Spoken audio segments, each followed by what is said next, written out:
కుజదోషం అంటే పెళ్ళిళ్ళు కావని కాదు, ఆలస్యం అవ్వగాను తీసుకునేటువంటి వాడు ఎవరైతే నేటివ్ ఉంటాడో, జాతకుడు ఉంటాడో నిర్ణయాలు స్థిరంగా తీసుకోడు.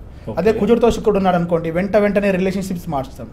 స్థిరమైనటువంటి బాండింగ్ ఉండదు. ఇంకా ప్రతి పార్ట్నర్షిప్ బ్రేక్ ఉంటుంది, రిలేషన్షిప్ బ్రేక్ ఉంటుంది. వెంటనే స్త్రీ జాతకంలో ఉంటే పురుషుడి జాతకంలో ఉంటే స్త్రీకి ప్రభావం చేస్తుందని చెప్పుకున్నాం. స్త్రీ జాతకంలో కుజుడితో శుక్రుడు ఉన్న నీచ స్థానంలో పడ్డ లాంగ్ లాస్టింగ్ రిలేషన్షిప్స్ ఉంటుంది. అంటే అది ఫర్ ఎవరా? Only for ever. సో ఆ దశ వచ్చినప్పుడు, ఆ అంతర్దశ వచ్చినప్పుడు ఇటువంటి ప్రభావాలు ఎక్కువ జరుగుతుంటాయి. ఓకే.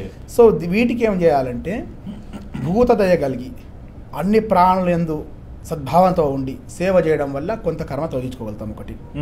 రెండవది నవవిధ భక్తులు చెప్పబడ్డాయి. కీర్తనం, శ్రవణం, దాస్యం ఇటువంటి ఏ ఒక భక్తిని ఆచరించిన ఆ ప్రభావం తగ్గుతుంది. రెండవది సుబ్రహ్మణ్య స్వామి ఆరాధన చాలా విశేషంగా చెప్పబడింది కుజదోషానికి. మంగళవారం రోజు సుబ్రహ్మణ్య స్వామి ఆరాధన చేస్తే, సుబ్రహ్మణ్య స్వామిని దర్శించుకున్న, సుబ్రహ్మణ్య స్వామి వారికి ఎర్రటి పుష్పాలతో అర్చన చేసిన కుజదోషం వల్ల వచ్చేటువంటి అగ్రెసివ్నెస్ అంతా పోతుంది.